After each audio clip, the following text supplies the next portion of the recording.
Hello friends, welcome to Nand Kishore classes. आज बहुत ही इंपॉर्टेंट कंसेप्ट पढ़ने वाले हैं, additive inverse and multiplicative inverse. Yes, additive inverse और मल्टीप्लिकेटिव इनवर्स क्या होता है आज समझेंगे। बड़े ध्यान से देखिए, बहुत ही सिंपल कंसेप्ट है। सबसे पहले शुरुआत करते हैं एडिटिव इनवर्स से। एडिटिव इनवर्स क्या होता है? देखिए, मान लीजिए हमारे पास एक वैल्यू है 3 और हमसे पूछ लिया गया जी इसका एडिटिव इनवर्स बताओ क्या है। तो हमने याद एक लाइन रखनी है अकॉर्डिंग टू डेफिनेशन, क्या कि ऐसा नंबर या फिर ऐसी वैल्यू जो इसमें ऐड की जाए और उसका आंसर क्या बन जाए, 0। दोबारा सुनिए, ऐसी वैल्यू जो हमारे इस नंबर में ऐड की जाए और फाइनल आंसर क्या बना दे, 0 बना दे, तो वो नंबर क्या होता है, एडिटिव इनवर्स होता है। जैसे 3 में आप क्या ऐड करोगे? मैं कहता हूं जी 3 में आप ऐड कर सकते हो -3। 3 में क्या ऐड करेंगे? -3 ऐड करेंगे। अब देखिए प्लस माइनस माइनस होता है, तो 3 - 3 क्या बन रहा है, 0। यानी कि 3 में -3 ऐड करने से आंसर 0 बन रहा है। सेम वे अगर मेरे से -3 का पूछा जाता तो फिर उसमें 3 ऐड करने से बनता है कि नहीं। तो इसका मतलब, अबे मैं एक लाइन लिख रहा हूं, बड़े ध्यान से समझिएगा कि एडिटिव इनवर्स ऑफ 3 इज -3। 3 का एडिटिव इनवर्स -3 है। और इसी तरह से सेम लाइन लिख के -3 का क्या होगा, 3 होगा।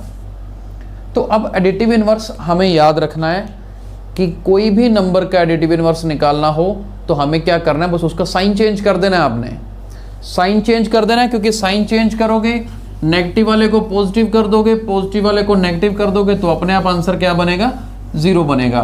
तो अब इसी तरह से मान लीजिए हमारे पास अब कुछ भी नंबर आ जाए आपके पास, -1/3 का एडिटिव इनवर्स निकालो, तो अब कुछ दिमाग में नहीं लगाना। -1/3 का एडिटिव इनवर्स क्या होगा, प्लस का 1/3, बस साइन ही बदलना है आपको।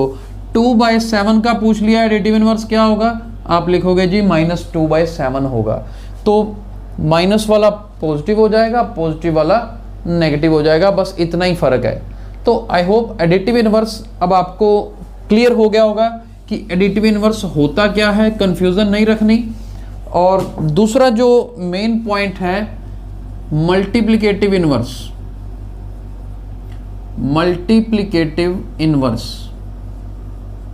अब इसमें भी एक ही कंडीशन याद रखनी है, ऐसी वैल्यू जिसको मल्टीप्लाई करने से आंसर 1 आ जाए, बस इतना याद रखना है।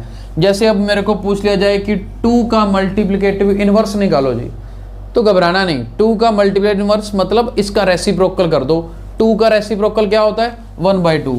आप देखो 1/2 से मल्टीप्लाई करते हो तो आंसर 1 आएगा ना, 2 से 2 कट के 1 बनेगा। इसका मतलब 2 का मल्टीप्लिकेटिव इनवर्स क्या होता है, 1/2 होता है। इसी तरह से अगर 1/2 का पूछा जाए तो आप कहोगे जी 2 होता है, क्योंकि 1/2 को 2 से मल्टीप्लाई करने से आंसर क्या आता है, 1। तो जब भी मल्टीप्लिकेटिव इनवर्स पूछा जाए तो हमें क्या करना है, रेसिप्रोकल करना है जी। रेसिप्रोकल करने से प्रोडक्ट का आंसर क्या आता है, 1 आता है। अब मैं कुछ एग्जांपल्स दे रहा हूं। मान लीजिए आपसे पूछा जाए कि जी 5 का मल्टीप्लिकेटिव इनवर्स क्या है, तो 5 का रेसिप्रोकल क्या होता है, 1/5, तो इसका आंसर 1/5 लगाओगे आप।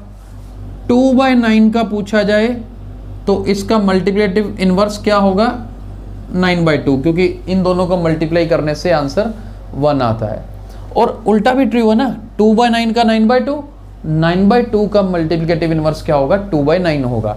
चाहे नेगेटिव वैल्यू आ जाए, अब देखो -3/5 आ जाएगा ना, तो आपने नेगेटिव साइन तो रखोगे ही साथ में, बस उल्टा कर देना है, 3/5 की जगह पर 5/3 कर देना है। क्योंकि जब इन दोनों को मल्टीप्लाई करोगे तो माइनस माइनस क्या हो जाएगा, प्लस हो जाएगा, आंसर तो फिर भी क्या आएगा, 1 आएगा।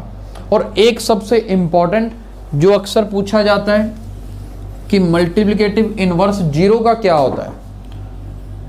हाँ जी, थोड़ा सोचिए, 0 का मल्टीप्लिकेटिव इनवर्स क्या होगा। अब सबका रेसिप्रोकल कर रहे हो ना, तो 0 का फिर आप कहोगे 1/0, लेकिन 1/0 क्या होता है, 1/0 is not defined, it is not defined.